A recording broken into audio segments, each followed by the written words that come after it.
Hi there. So our next theme is cultural coherence and diversity. Most often, I will just call this culture when we are covering the themes and going through these different ideas.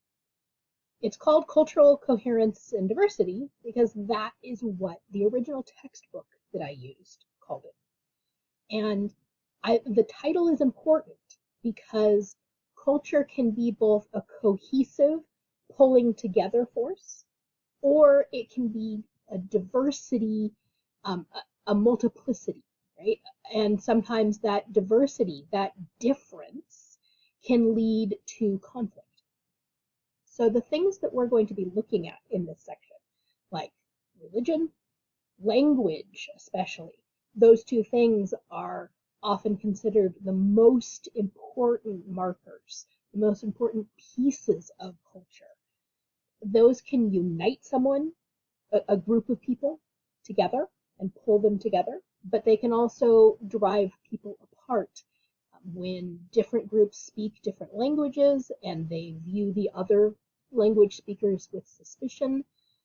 Different religious groups don't always get along. That leads to patterns of conflict.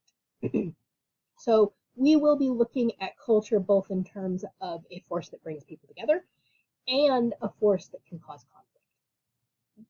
But again, most often I'm just going to call it culture. And that will be the heading at the top of the slides. So we are going to explore what culture is more fully in the Zoom sessions that are coming up, the ones that are coming up the week, the next few weeks.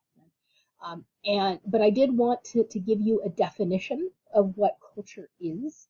And culture is the sum total of all the learned ways of doing things, all the things that humans have figured out: how to cook their food, how to grow their food, how to harvest their food, what the food means and why it's significant, and what food you might eat with a religious festival. All of those things have been learned. They are also shared among a group. A culture belongs to a group. It's a collective thing that has been created over time. And these are things like values. What does the group consider important or not important? Knowledge and stories that are passed on. Language, traditions, rituals, religions, arts, music, dance, painting, pottery, tools and objects, so the plow, right, or the record player. All of those are pieces of culture. All of that and more. Make note that this is learned. Right? These are things that we teach either deliberately or unconsciously to our children and pass it down over time. They are not biologically inherited. There is nothing genetic about culture. Okay? So we'll talk more about that when we are in our Zoom sessions. And remember also that there are two divisions of culture. There's material culture and there's non-material culture. Material culture is the things that you can touch, the things people make, they build. Okay? Things like souvenirs. Then there's non-material culture, and those are the abstract ideas and the values. Okay? And again, we're going to talk about this more in Zoom, but say this is my phone, right? This is the material culture. The abstract values and ideas around it, that's the non-material culture. So whether or not I should be looking at this when I'm in a classroom, whether it is appropriate to have at the dinner table, whether I should interrupt a conversation to answer my phone. All of those are values and ideas about this piece of material culture. So that makes those beliefs, those ideas, whether it's a good tool to have, whether it's an intrusion in your life, all of those things, that's the non-material culture. Okay. Remember what I said at the beginning, that religion and language are key defining traits of culture groups. Religion, and here's a whole bunch of a picture of a whole bunch of different people praying in all sorts of different ways. There's a huge amount of diversity, right? There's a huge amount of differences between religions.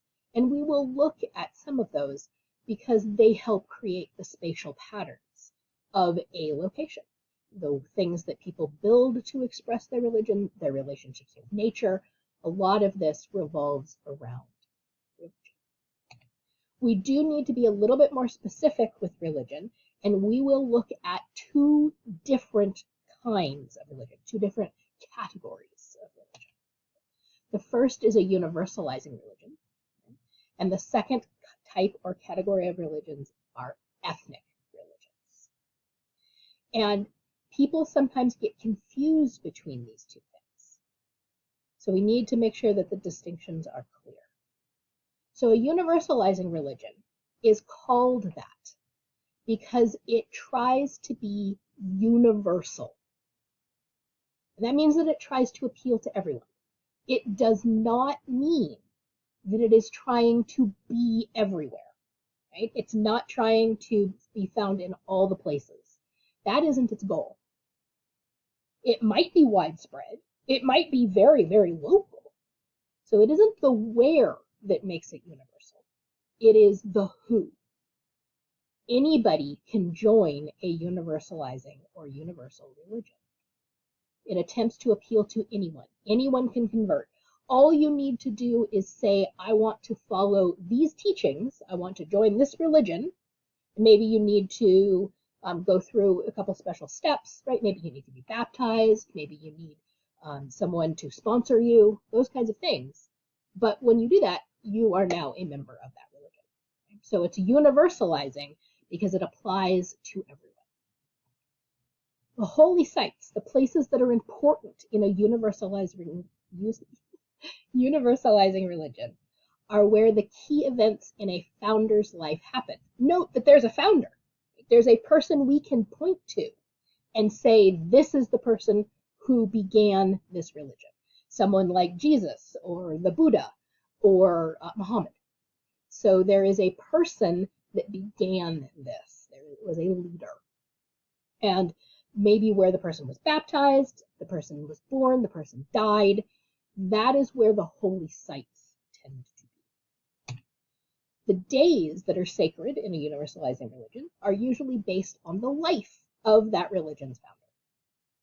So again, the day they were born, the day they died, the day that they went under some kind of religious test, the day they preached for the first time, all of those kinds of key events in the religion, those are the holy days that are celebrated.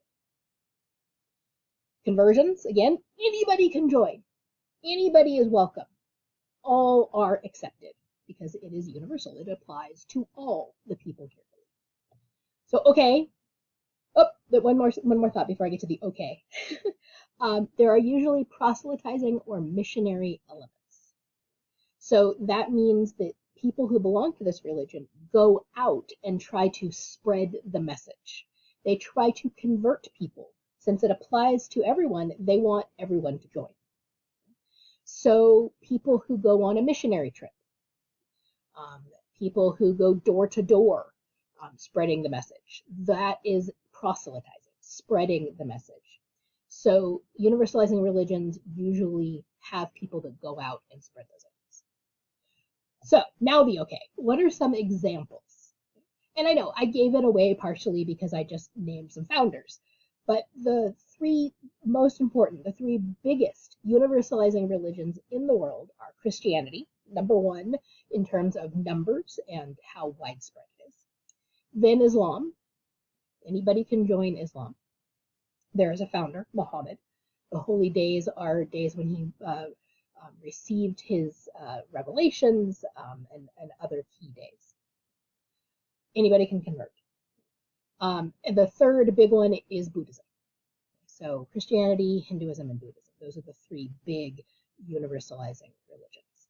Remember that Catholicism and all the Protestant denominations, those are all Christian religions.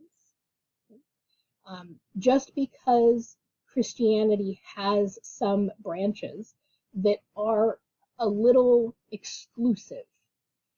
The fact that, say, the Mennonites, right, that they are a fairly Isolated isn't the right word, but they don't necessarily associate with the outside world a great deal, right? They have rules and strictures about who joins and who isn't.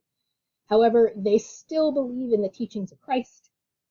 Anybody can convert to the religion. So while it may be tied to a specific group, it's still a universalizing religion.